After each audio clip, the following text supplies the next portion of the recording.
I can't believe it. Right now we are at the local airport, and all I want to do is put on my new lines. So we got my new lines that came in, which is pretty exciting. I have them all right here. Boom, Cloud 9. Now all you guys can stop calling me out about some of my sheared lines that I have in the back. But we have multiple lines in here, 5 in here. But I do think that I should probably order another 2 more, maybe. We'll see. But I'm going to go replace these. But the problem is right now, we have 42-mile-an-hour winds, right? And it's crazy because these winds are making it so I can't pull the glider out, right? We can't pull the glider out if that's the case. And I was thinking about trying to hide behind these trees. Like right here, you guys can see that I'm parked right against a whole bunch of trees here. But I'm thinking that I can't really still bring the glider out. It's kind of like scary. It's like if I bring that glider out and the wind catches, it's going to rip away from me. And I'm not really trying to do that. So what I'm thinking is we're going to try to go to the other side of the park here. Well, park, the airport, and go see. Because look, you guys can see where I'm at. I'm on the, so you guys know, if you guys are following along, we're over on the southwest end. Was egg found? Mike, the egg was not found. You guys got to keep looking for it. Dude, it's crazy. And to be honest with you guys, I guess I want to throw the egg in the next video too, but still up for grabs in the first one. I didn't think, to be totally honest with everybody, that I hit it that good. But I guess it's the way. I'm not even saying anything. I'm not saying anything. Mike, I have to give it to you. Man, there's still not a lot of views on that video, man. So what I just suggest is just read everybody's comments, try to think about where everybody's already been looking, and then go from there. But no, but today, I am just hanging out here at the airport. I'm trying to figure out if we can get my lines out, because right here it almost feels like I can get away with it, because like I almost feel like I'm gonna roll the window down. I almost feel like I'm not feeling a ton of wind. The wind is coming directly from the west right now to the ocean, right? And it's scary because I have brought my glider out and been ripped across, and right now obviously I'm not going to be hooking in, but it's like, is it worth bringing my glider out? Maybe. Yeah, see, it's like this wind gust, and dude, I've seen the windsock already go upside down twice. Yeah, no way. I'm feeling so much wind tunneling around this. Oh, excuse me. I'm sorry about that, everybody. All right, so let's go try the other end and go see if the winds feel any better on the other end, right? Because right now, they're not feeling good right now. Like I said, the winds are whipping at 42 miles an hour, right? So what are we going to do? And plus, to be honest, I just saw so many turkeys out here. Can you imagine like having your glider out and you're like changing your lines for one in high winds, which is already making things super difficult, and two, can you imagine a big huge turkey like coming at you and then they're all over your glider? They would rip your glider right up. That's why, you know, you gotta always be really worried about. Whoa. I feel like I'm sinking or something. Felt like I was like having a hard time moving right there in the grass. I think I was sinking. Yeah, so really, like I was saying, everybody, I would love to bring the glider out right now. I want to change my lines, but dude, the winds are whipping at 42 miles an hour. There's no way, right? So this morning I went to work to try to make sure that work will be all smoothly for tomorrow. So, and you know, I even checked out a couple of jobs today. I did a whole bunch of things this morning. It was actually madness, right? And but it was okay though. You know, it's just all part of work, right? But what I really love doing is coming right on here, getting on the live streams. I wanted to bring you guys along for work this morning, but I'm kind of glad that I didn't, because you know, I spoke to so many different people today on the phone and stuff like that, and I feel like a lot of people that I do talk to, they know that I make videos, and I really believe that they don't ever want to be a part of like my videos and stuff, and I totally respect it and get it. You know, I don't, you know, it's not for everybody, and I actually really love doing this stuff. You know, this is like what I really enjoy doing. I love coming on live streams, you know, chatting with you guys, see what you guys are all up to, see how your guys' work day is. You know, like today, I would do anything to go flying right now, and I would love to get these lines changed, but I might not be able to do it here at the airport. You know, I might actually have to go back to the house right now, maybe bring out the hot rod and then we could do it that way, you know. But then I can't kite the glider. But then realistically, I can't even kite the glider in these kind of winds. Like even if I found a spot right now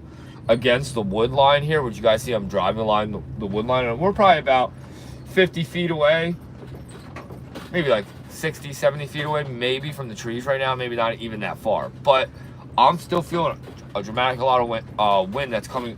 So the wind's coming from where you guys see the trees right now, and it's whipping at 42 miles an hour. I've seen the windsock now go upside down twice already, and really, that's super crazy. But I don't know, I just want to change this line so bad, you know. Every time something happens, what did I just do with this line?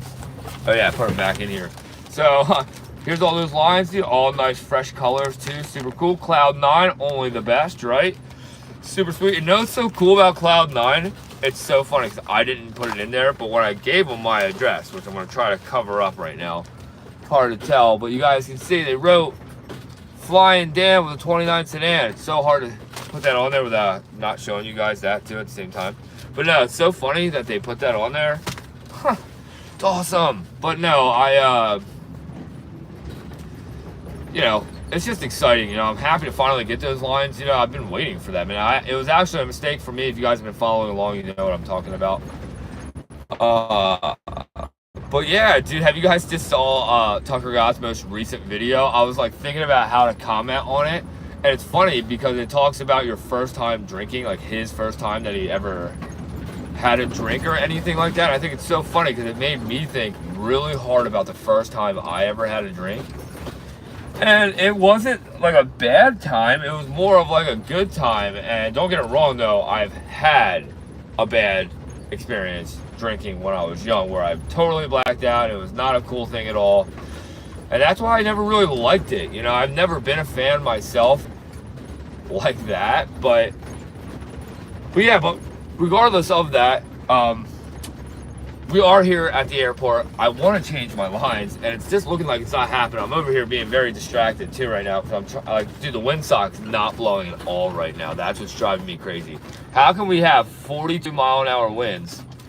Oh, wind gust in Deptford, 50 miles an hour. Yeah, Mike, dude, that's crazy. I'm sorry I didn't see your text. Yeah, dude, I know, right? But look at the windsock right now, dude. The windsock's not even moving, man.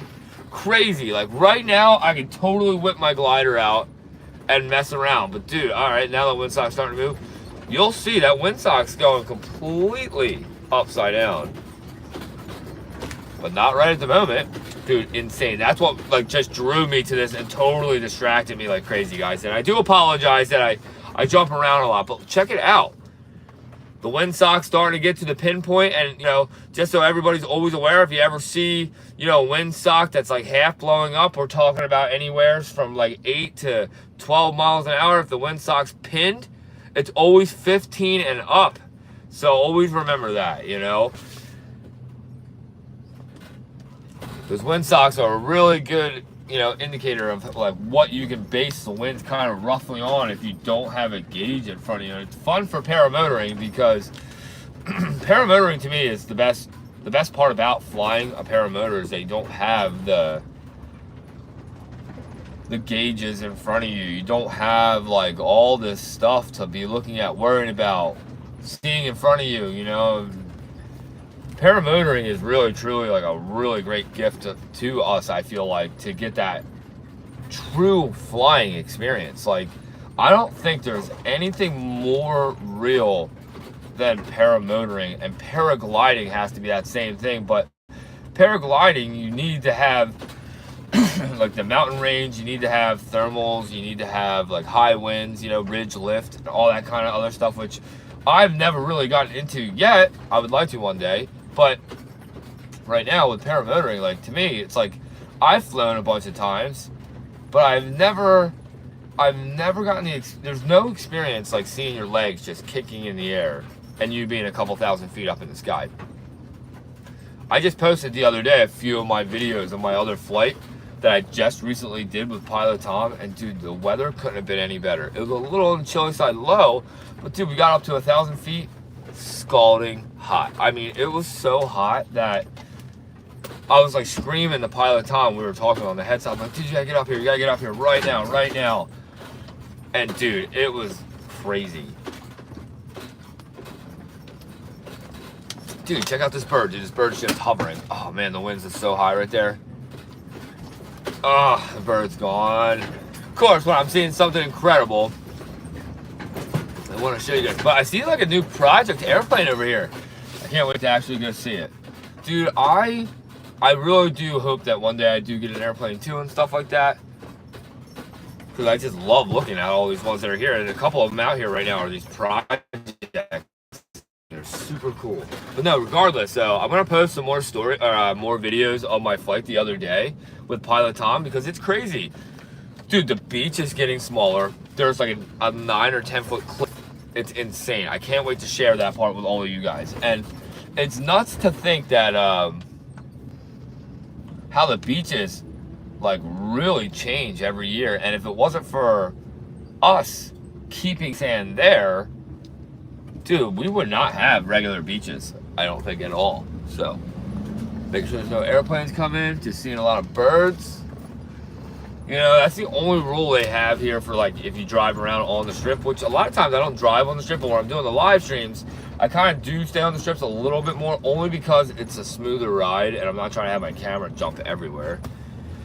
But regardless, I say that the airport's a bust today about taking the glider out and trying to do the lines right now. So what we're going to do is go to my house, take out the glider there, I think. That's what we should do. Because I could probably just pull the car out and try to mess with the lines in there. And also show you guys the new paramotor that I'm building right now, which is super incredible, by the way.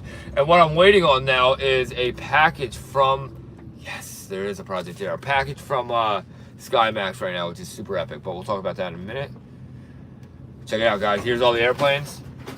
So look, this guy, this orange one here on the left, this guy, dude, he flies this all the time. I see him fly this airplane. It's super, super cool and sounds amazing. This guy in the center, I've been watching the guy in the center airplane, been working on that airplane, and it looks like it's finished. But check it out. Let me come around. These are the hangars back here. But check this out. Look at this project, guys. Man, that's so cool. Dude, what a project. Where's the wings at? Man, it definitely has an engine in there. The props on it, dude, that is so cool. Man, it looks like a 2-seater too. Man, what an incredible airplane, man. I love this. This is what I love about coming to the airport, is that I get to see these airplanes that are outside. Because it's probably a lot cheaper, for one, to keep them on the outside.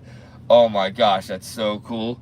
Dude, it's got like, man, I don't even know what those things are on. I see the exhausts that are coming out from underneath of it. Man, he's got trash bags in the window. That's so amazing. It's such a project. I love seeing somebody get something that's old or older that has basically been given up on, and then there's the inspired that looks at it and says, whoa, this is an opportunity, you know, to build it back again, maybe get it back to do what it's supposed to do. Like, I hope that one day that I find an amazing project like that. And to be totally honest with everybody, I hope to be able to one day actually buy my grandfather's, my papaw's plane back and put it back into the family, because, you know, it's crazy because, you know, my family is from Kentucky, right? Like the Williamson side, my dad's side of the family.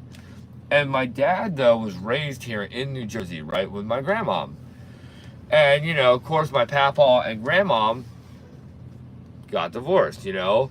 And my papaw was in the military, and grandmom, she lived here, you know. Long story short, so my dad got raised here, and my grandfather and the whole other side of the family was in Kentucky. And man, I've gotten the pleasure now to go into Kentucky so many times in the past few years that I've realized that, wow, like, I don't know how to describe how amazing Kentucky is. Like, if you've never been, it's worth going, you know. And really, it's just incredible and how rich it is, filled in history that's hiding in there. And, you know, it's where Abraham Lincoln lived and grew up, and, you know, you can go and actually see his house and where it was, and all this incredible stuff. But just the way that my family lives out there, and realizing that they're all carpenters just like I am. I'm a carpenter, my dad's a carpenter, and knowing that they're all into riding like crazy, they're all into hunting, and something that I would really like to get into is hunting, something I've never done, but I would really like to get into that. And really, I just, my papa was the only one in the family that was a pilot, and he was the only one in the family that actually had a Model A, and I think that's incredible. And what's really cool is that my great papa had a Model A. He had the same one that I have in my garage, and that is really special to me. And I mean, it's mind-blowing when you think about everything, right? It's so crazy, because I really do, I still get blown away sometimes if I'm ever getting, say, stressed out or sad. I always come to realize when I go into my garage for a minute, I still get so blown away that I became into a paramotor pilot, and I'm also an owner of a Model A. And that to me it's amazing, and it all really comes from, staying positive and trying to push yourself, and knowing that, you can definitely do whatever you want to do in life, but nothing gets handed to you, and nothing is easy to get, especially when you chase a dream. I feel like when you chase a dream, I don't know how to describe it, but it's just really hard. Very hard. But regardless of all that, I really just want to change these lines on my glider today. I don't know if that's going to happen, but really we can pull the hot rod out of my garage and go do that. I'm debating too on whether I should go to the bank or not right now. Man, the sun's so bright too, by the way. That's the one thing about a van. Vans are great to have for the paramotor life, for construction work, but dude, you get this great big goofy front windshield, and you get this weird sun glare that just blinds the hell out of you the whole time. But regardless, let's see if I got any comments. No. So and I'm also realizing too with these live streams that I really do try to think of how can I make them better? How can I be more involved with them? And I really do believe what I'm lacking in these live streams is somebody else in the live with me. So I actually believe that I should turn these live streams more into a podcast. But I don't ever want to do something cheesy or lame, or really I want to do what everybody wants to see and watch, and what I would obviously enjoy. And really, I just enjoy making videos. I enjoy talking to everybody, and I really like paramotors, and I just can't get enough of it. And it's amazing how many meetings now that I've had with SkyMax, and that's actually really exciting to talk about, because SkyMax, to me, SkyMax is such an exclusive, rare paramotor to have here in the United States, right? Because when normally you ever see anybody with a paramotor, you really do see people with typically the Parajet Maverick, or the Scout Carbon, or the PAP, right? Even I could say Iris, right? Iris is another one that is out here, but so is SkyMax. And the only thing is with SkyMax that I see is that there's not enough videos out there and letting everybody know about how amazing that they actually really are. And they're very unique designs. Wait till you guys see when I'm finished building this Pulsar. You guys are going to be baffled. And not only baffled, you guys are going to be really taken back by how, trying to make sure that looks good. You guys are going to be taken back with how incredible their designs are, like I am. And really, the reason why I ever even started flying SkyMax was because it just so happened to be the first paramotor that I ever bought. And I bought it from a stranger. I didn't buy it from an instructor. I didn't do anything the right way. I did everything the wrong way. And I have to stress it to everybody. Seek out that proper training. Seek out that proper training. You do not buy a paramotor first like I did. And you do not Maybe you can buy a glider first if it's for training purposes, but you can really get hurt. And just like I did, I actually got hurt, and or if you're lucky, you'll only hurt your gear, which I did really hurt my gear too. I hurt myself and my gear, and I got really ripped around, and it was very embarrassing. But let's jump back. SkyMax. Man, I can't stress enough that SkyMax, I've flown the Parajet Maverick, I've flown the Scout, I have flown with the Paramotors, I've flown with Blackhawks, and I've actually flown the Blackhawk, and I've even flown with mysterious paramotors, right? Like these no-brand ones. And I have to say, and I'm not biased to any paramotors either, and I always say this in all my videos, I love all the paramotors, guys. I think that all paramotors are amazing. There's a Cybertruck coming. Dude, Cybertruck. Come on. Cybertruck. Dang. Comfort Pro, it said on there. Sick. Alright, let's get back to SkyMax and stop getting so distracted. Sorry about that. So SkyMax, right? SkyMax has such an incredible, different design to the paramotoring game that's what drove me nuts too. Once I realized that I really had a different paramotor than what everybody else did. But that's where I'm coming at too with like paramotors. Like, it's really not about the paramotors that we're flying technically, but really it's all about the gliders, right? We're flying gliders here. We're not flying paramotors. Like, yes, they're up in the sky, but I look at it like they're pushing us around. And it depends on what you want pushing you around, right? So like, to me, I do think that all paramotors are the coolest things ever that can ever be owned. I don't even care what brand you have. If you have a paramotor that actually flies, I think you actually own the coolest toy that could ever be owned in your house, or in your garage, or in your shed, or in your, wherever you leave it. And I really believe that they're so unique in all their own ways, of course. And I really like Parajet, I really like Scout, but there is something about SkyMax that freaks me out, like in this incredible way, where it's like so life-changing, so different. Their style to me is so, the way it sits on your back compared to all the other ones, like, it's just, I feel so grateful that the first paramotor that I ever got to fly, ever got to buy, was a SkyMax, you know. And it's really crazy, because I'm not gonna lie to anybody, when I started to realize what they were, and I was obsessing over it, and I was watching nothing but YouTube videos, you know, of course, I saw so many Tucker Got videos before I got mine, that I'm like, damn, the Scout looks incredible. Like, wow, what a paramotor to own. And then, you know, Parajet, and you're like, wow, this Parajet's incredible. What is that, you know?